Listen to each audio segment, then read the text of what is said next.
can see her lying back in her satin dress, in a room where you do what you don't confess. Sundown, you better take care if I find you've been creeping round my back stairs. Sundown, you better take care if I find you've been creeping round my back stairs. She's been looking like a queen in a sailor's dream, and she don't always say what she really means. Happy Homebrew Wednesday. Filming on my new iPad here. We'll see how this video comes out. I usually use my iPhone, but it looks kind of weird setting up. You know, I don't know if you know this, but I always film with the iPad or the iPhone propped up on the, well, if you've been to the Dean's List, you know what I do. But I prop up the iPhone on the top of the beer taps on my kegerator, so it faces out from the bar. But I got my iPad on here now, and I hope it doesn't fall down in the middle of my filming. So today has been a action-packed week. So I'll start with homebrew first, because it was a Mike Dean in rare form kind of week, or start to the week, let's say, to get to Hump Day. And it is Hump Day today. I gotta get this video out today, so I'll make it on Hump Day. But so I started out, got my official notification that I had 4 entries that made it into the NHC, and I'm like, all right, cool. So I was planning to do a lager. I was gonna do 3 ales, and I was gonna do various, like from light to dark, you know, the whole spectrum. And I was really excited about it, and it was gonna be a busy brewing season. So little do I know, and I don't know, maybe I should remember this from last year, but I go and look on the, and I got approved for the Tampa hub. So, you know, I used to do the Pittsburgh, or not the Pittsburgh, the Philadelphia hub, but I just haven't had luck getting through that hub, you know, to the next round. So I said, let me try a different hub and see what that does. So anyway, went on and looked at the ship and drop off locations so I could start planning my brew days, and lo and behold, it was like 4 weeks, you know, and, you know, I don't know, maybe I should have looked at it in advance, but really, you know, I don't understand why the competition doesn't notify people well in advance, like a couple of months or 3 months in advance, so you have time to plan your brew days, you know, because I'm not going to go out and buy a shitload of ingredients and brew a whole bunch of beers if, you know, for a competition, if they're not going to make it into the competition. I'm just not going to do it, you know, I'm not going to, you know, go and plan these brews on the off chance that I, you know, get all my slots, you know, accepted. That's just me. So I guess maybe in past years, because this isn't my first year doing NHC, it wasn't the issue, but life is pretty busy right now. So I can't be, stretching out the timeline. So I saw that, and I was pissed, you know. So I sent a note to the competition coordinator and the hub coordinator for Tampa and said, hey, I want out of I didn't realize this. I want out of the competition. Could you withdraw me and refund my money? It was like $64. So didn't hear anything. So then the next day I sent a note like, hey, or a couple of days later I sent a note. Hey, so this was Saturday. I sent the first note, and then Monday I hadn't heard anything, so I sent another note. Well, then the overall competition coordinator comes back and says, you know, yeah, I'm the competition coordinator. You know, generally, we publish the timelines like months in advance, and you know to give you adequate time to brew, and maybe you do. I don't know. I'm having this problem lately. It was the same thing with the yeast experiment. I'll talk a little bit about that in a minute. You know, there was instructions that came out, and maybe there was a video, maybe there was whatever. But I just it's hard enough for me right now just to figure out when to pick up the kids, make sure I get up in time to go to work the next day, and hit all my hot time. It's just a busy part of life right now, and information has to be really distilled and upfront for me to get it. So anyway, be it as it may, he kind of said, so I will go ahead and withdraw you from the competition. So I came back, or maybe he said I will withdraw you from the competition. Or I can't remember what he said. I will consider it or something. So I came back and said, what about the fees? And he said, well, we normally don't refund the fees unless there's extenuating circumstances on the rules, on the regulations page or whatever, but I'm going to go ahead and do it. So I said, cool, thank you, I appreciate it. And then he added, however, understand this might affect future, I can't say how this is going to affect future, NHCs if you want to, get beer. So this guy here, he doesn't do well with threats. So I'm like, fine, I guess I'll never enter another NHC. So, I didn't reply with that, but that's kind of how I take it. So, so I guess I'll never enter in another NHC. I don't really care. It's really no skin off my ass, one way or another. So I like doing the SJ Pork competition every year. Maybe I'll stick with that and do some local ones around here. But, I don't know. It kind of soured me on the whole NHC thing. And, I don't know. We'll see. Maybe I'll get over it. Just been a busy week. I don't have, I don't suffer fools well. I don't have time for people's lip, I guess if you've got, all this time to, go on, look at websites, plan stuff out, maybe, hey, that's great. I'm sure a lot of people do. This guy, as I said, I'm happy not to mess up the laundry every week, right? At this point. So, but I'm not complaining. Life's busy and I'm very happy about it. A lot of good things going on in the Dean household. And so, I can't complain. I'm just really busy right now. So, to finish off the week, so that was the beginning of the week. That was Monday. So it keeps on giving. So I also get on Tuesday, I get a note from the Volvo dealership that I had turned in my lease back in November and asked the young man, hey, aren't I supposed to get some kind of receipt for turning this thing in? No, you don't. And I'm like, that doesn't sound right. So I went and checked at the window, and there were two guys at the window, and I said, is this really the case? You don't get any? You're like, nope, there's no receipt. And I'm like, that sounds weird, but whatever. I couldn't get any headway. So left my 2 sets of keys, had the car washed and everything cleaned out, get my plates off so I can turn them in. Lo and behold, I look on the website and it's still showing I'm leasing. And so I call them and they're like, well, I call the finance company, Volvo, and they're like, well, we never heard that, you would turn your stuff in. I'm like, what do you mean? Well, they have to do something and, to get it turned in. And so I go by the dealership again. You're like, oh yeah, we'll take care of it. Second visit, second phone call to the finance folks. Is there anything else I need to do? Nope, we know where it is now. We'll take care of everything else. Thank you, Mr. Dean. Appreciate your patience. That was back in November. So email comes, on Tuesday. Yeah, you're 30 days late on a payment. I'm like, what in the hell are you talking about? There's no way I'm late on a payment. So, and they're still charging me as if the lease is still going. The lease expired in December. So, get on the phone with this lady for 38 minutes. Sorry about this is Mike Dean vent video. So get on the phone for 38 minutes. And this lady's explained to me how it was a breakdown over at the dealership and they called him twice and got no response. And, and I said, hey, this is all interesting mildly, but I really don't care. I did above and beyond what I was supposed to do. And you guys need to sort it out.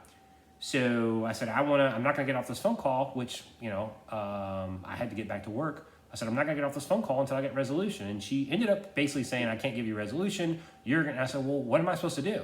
And I said, why don't you just take the VIN number and run it in the system? And if you see that it's there, then it's there. And she said, well, it's not really my procedure. I'm like, okay, but think out of the box, don't be Charlie in the box. Think out of the box and, no, it's not my procedure. So, okay.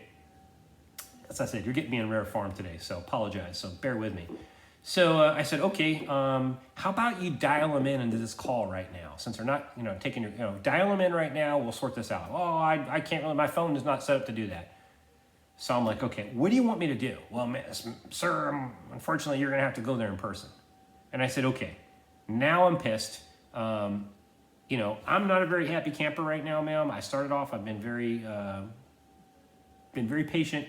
I said, all I ask from you is that when I get there to that Volvo dealership, I want them to know that I'm coming.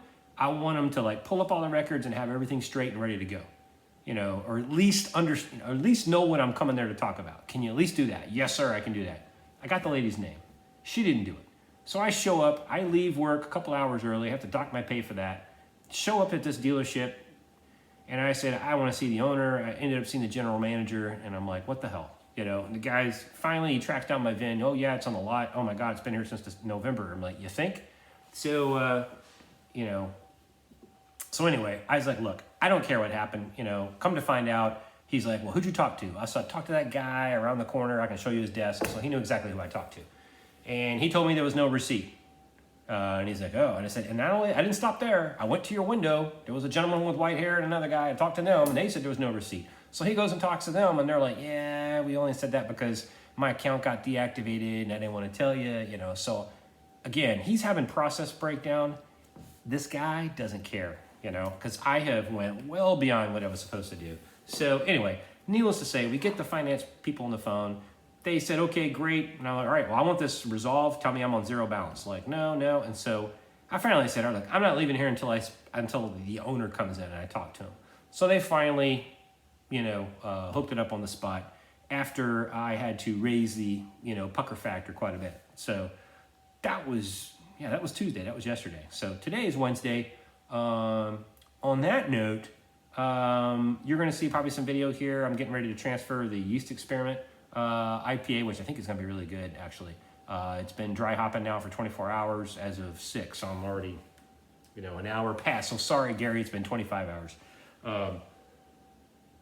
There was some changes in procedures with that, and instructions were posted, I guess, in a video. And like I said, these days I know everybody's busy, and some people are probably more diligent than I am about seeking out instructions and going figuring stuff out. It's just been a little crazy around here, so I've been a little off my game. I will say this for the yeast experiment.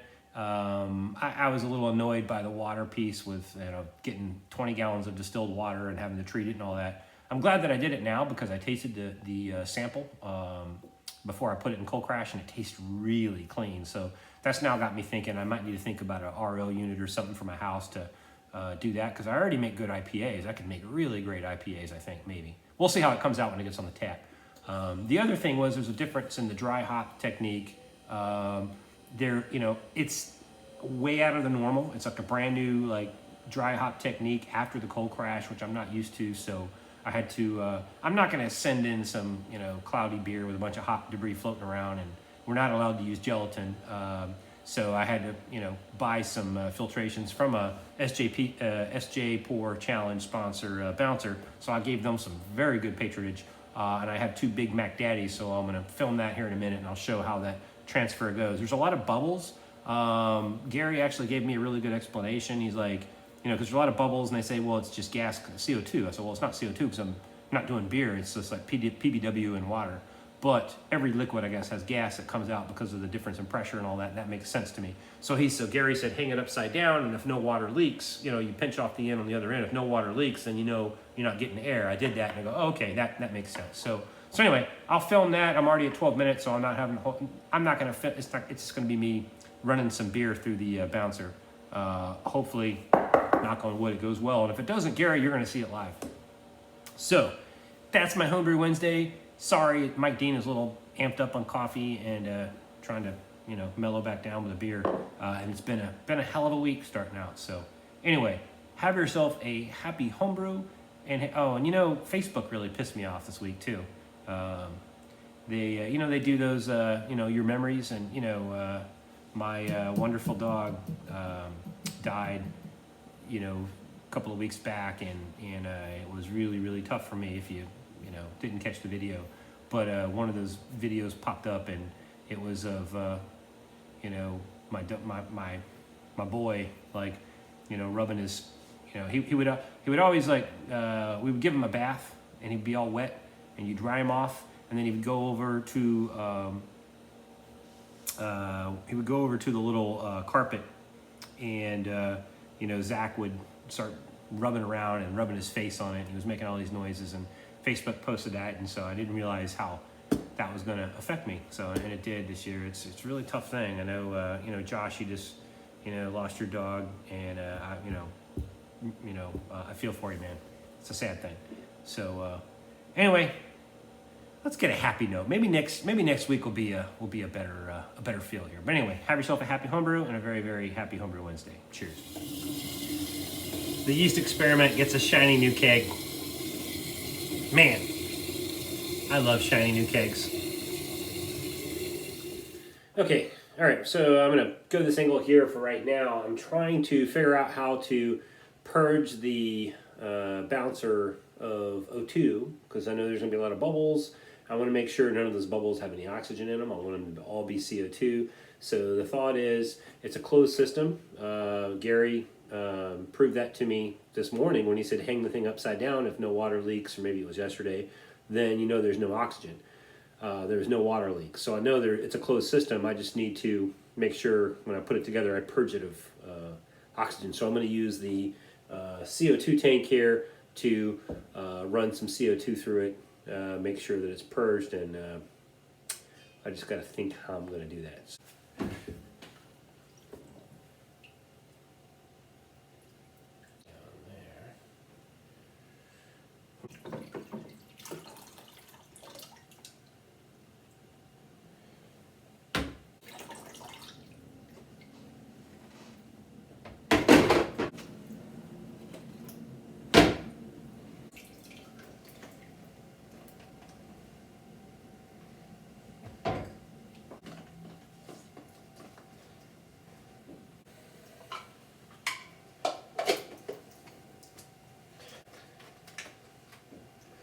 Tighten up everything, make sure there's no loose ends.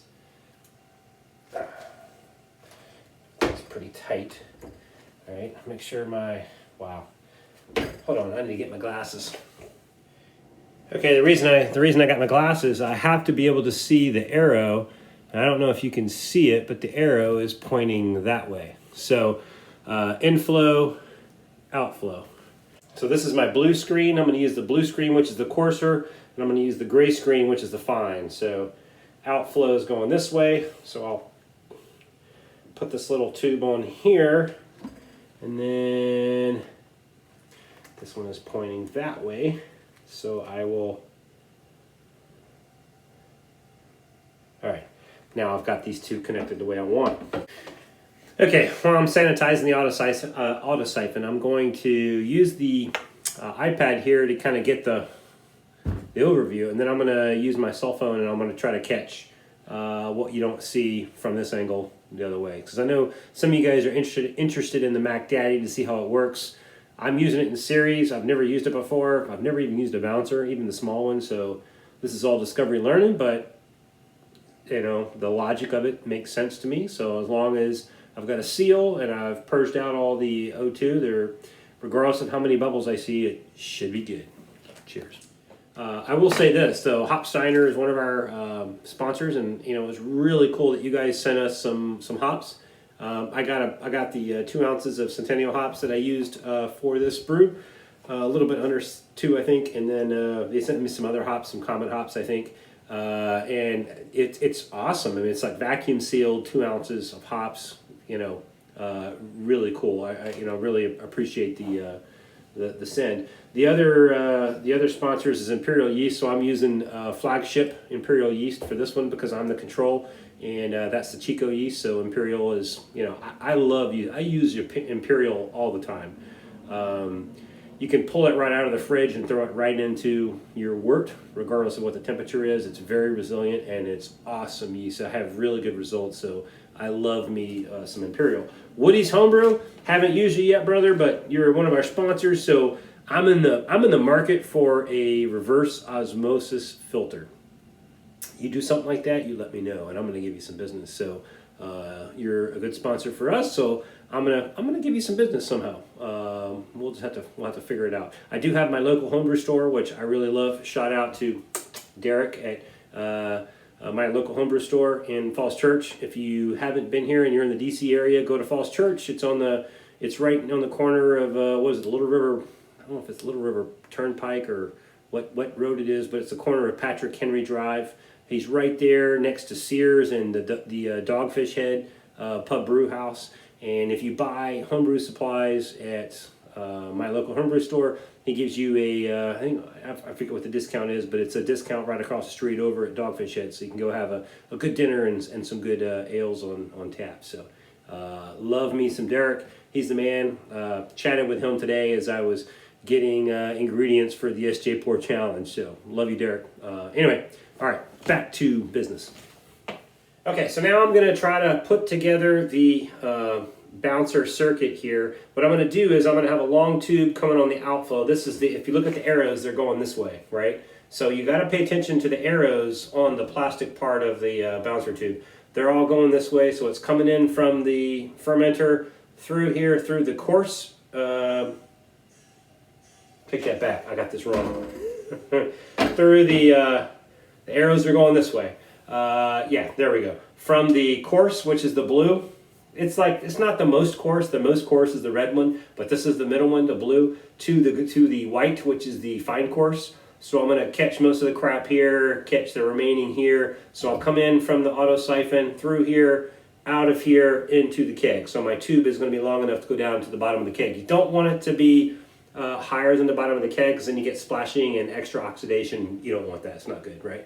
So what I'm going to do is I'm going to take this little handy little clip here. Once I run some CO through the tubing, I'm going to put this clip, I'm going to fold the outflow here. I'm going to crimp it, put this on, and then I'll have the CO2 trapped inside. So when I hook the wort in and get it, or the beer, and get it flowing through, should be no oxygen. You'll see bubbles, but it doesn't matter because it's all CO2, right?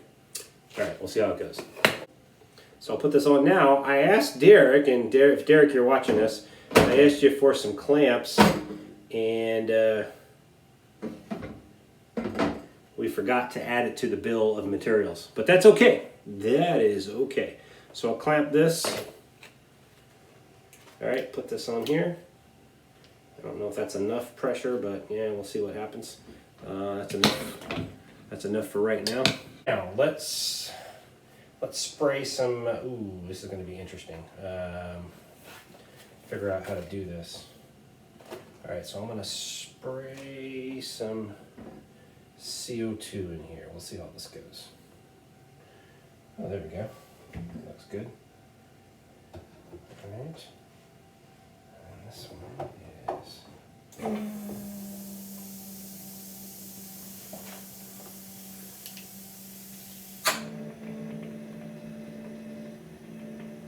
I should smell some CO2 coming out of this thing, and now I know I've got CO2 coming in this end. It's going through these two filters, and I've got CO2 coming out here. So now I know I've got CO2 locked in, so that's good. All right, so we'll cut that out. This is all live discovery learning. So now I'm gonna. This is a brand new process, so you're seeing this live. So now I'm going to take the freshly sanitized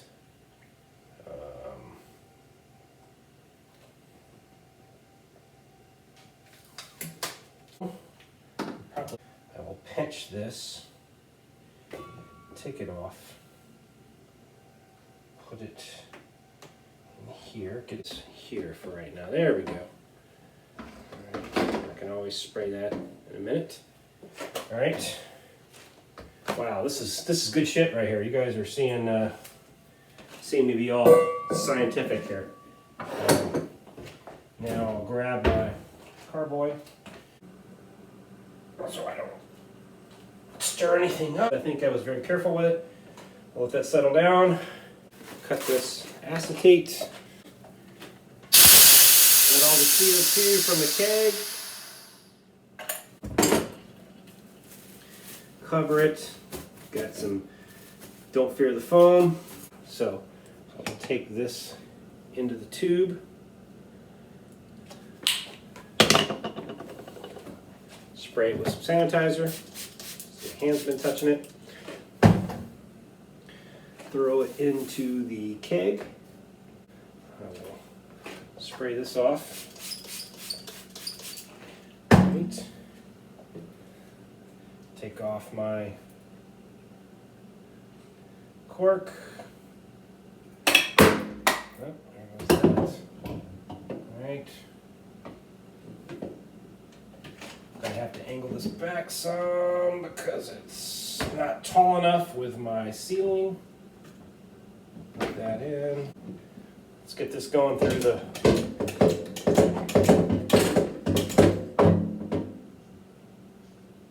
Okay, it's filling, it's filling. Here's what I got going on. So you can see it's not a full flow. This is full, this is the coarse one. And I don't see a whole lot of bubbles, so I'm happy there. This is the not so coarse one, and I hope hopefully that's coming in. I don't see a whole lot of bubbles there. It's not the, actually, yeah, it's a pretty good flow going on. I'm actually pretty happy. Now I'm getting some bubbles here, but like I said, I purged all the O2 out, so I'm pretty sure that's the gas in suspension that these guys were talking about. I don't see a whole lot of, well, yeah, I do see a lot of bubbles. Do see a whole lot of bubbles going into the keg. Let's hope that's not oxygen. Yeah, both these things are full, so I think the purge is going to work. Now we'll see. I don't know, but I think it's going to work. And the color on this thing is looking really nice. Gary did the recipe on this, and sorry, you're looking looking down at my PJs here. Gary did the recipe on this thing, and I have to tell you, I'm very happy with this recipe. I think this is going to be really nice. I did the sample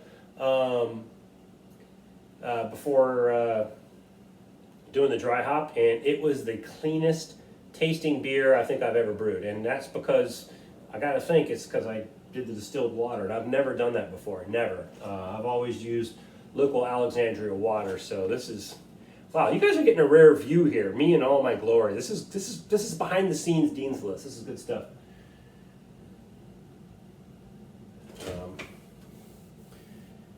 Man, I'm pulling out all the stops. Distilled water, a crazy ass dry hop method, using a bouncer filter, a brand new freaking keg. I mean, this is, you know, Gary, hope you're happy, brother. It's gonna be some good shit. If the control sucks, it's not from a lack of trying. I don't know, I see a lot of bubbles going on there. That kind of worries me, but you know, hey, this is it's a new technique, man. You guys brought me out of my comfort. You guys brought me out of my comfort zone, so we'll have to deal with it. I am at capacity here, so yeah, I'm at capacity. Yeah.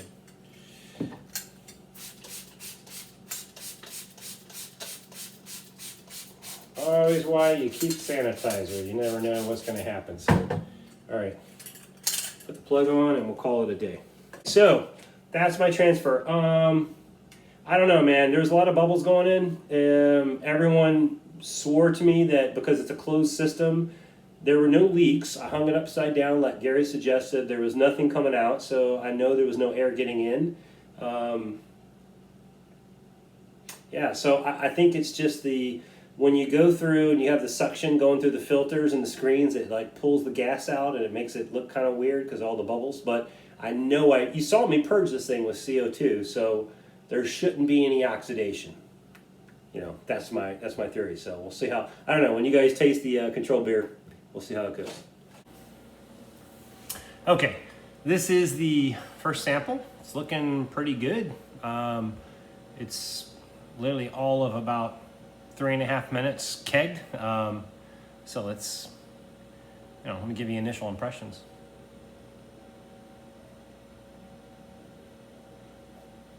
It's got a lot of dankness. It's like very green right now. And when you guys know, when you keg a beer, you can't go on what the smell is like in the first 10 minutes or even the next day. You got to wait for like 2 days before the smell really kind of crops up, the hops kind of surface. But yeah, but I can already smell a pretty good hop presence. It's going to clear up maybe a little bit when it sits in the keg for a while before I bottle it, but because I got until the end of the month to let this thing clear up, and I'm going to probably about a week and a half before I have to bottle it and ship it. So this will clear up. The head's going to be really nice. I can already tell you got some lacing on the side of the glass. I mean, literally, this thing has been carved for like 2.5 minutes. Just a very quick forced carb. So let's go into the taste.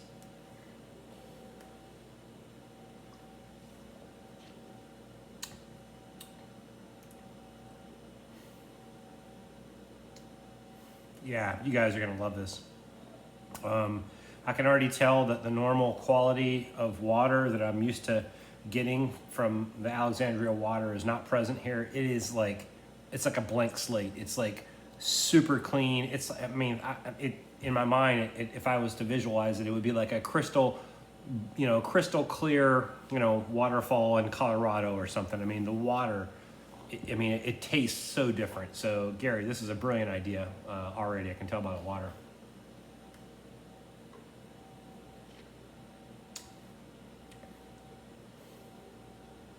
Yeah, this is going to be a kick-ass experiment if everybody followed the instructions. Wow. Yeah, and I think the hop aroma, I mean, I don't know, maybe there's something to this, like 1 day cold dry hop. I don't know. We'll see. We'll see what happens. I think the next 48 hours is really going to be the tail of the tape here. But as far as like the look, the feel, the mouthfeel, the taste, everything except for the aroma, this thing is like banging. The aroma is going to come. You can't judge it in the first like 5 minutes because you just can't tell because it's green. But I think this could very well be the best beer I've ever brewed. But I don't know. Don't want to pump you guys up, but we'll see. Cheers. As far as the bouncer, there's no sediment floating around in here. Now, if I was to use this and use gelatin, all right, just saying. Cheers. Okay, so all right, so final thoughts. This has been a long night. It's coming up on 9 o'clock.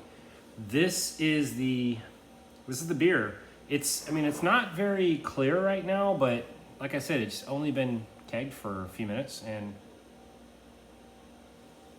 Gary, if this is any indication of what it's going to be like when it matures, holy shit, man! This is a I'm a believer. I'm a believer in the water chemistry. I'm a believer in the the cold dry hop method. I mean, it has literally been kegged for all of 15 minutes, and the aroma on this thing is rivaling the best commercial beers I've ever had. And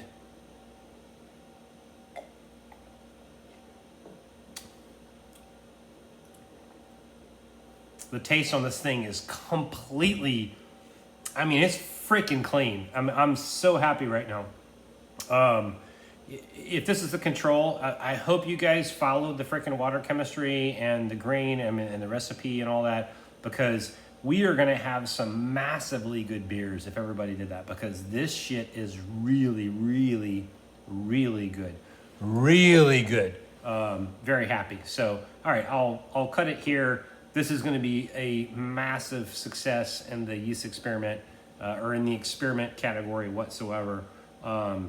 Hey, throw some more pain in the ass shit at me, because, man, if it makes beers like this, I'm all in. All right, cheers.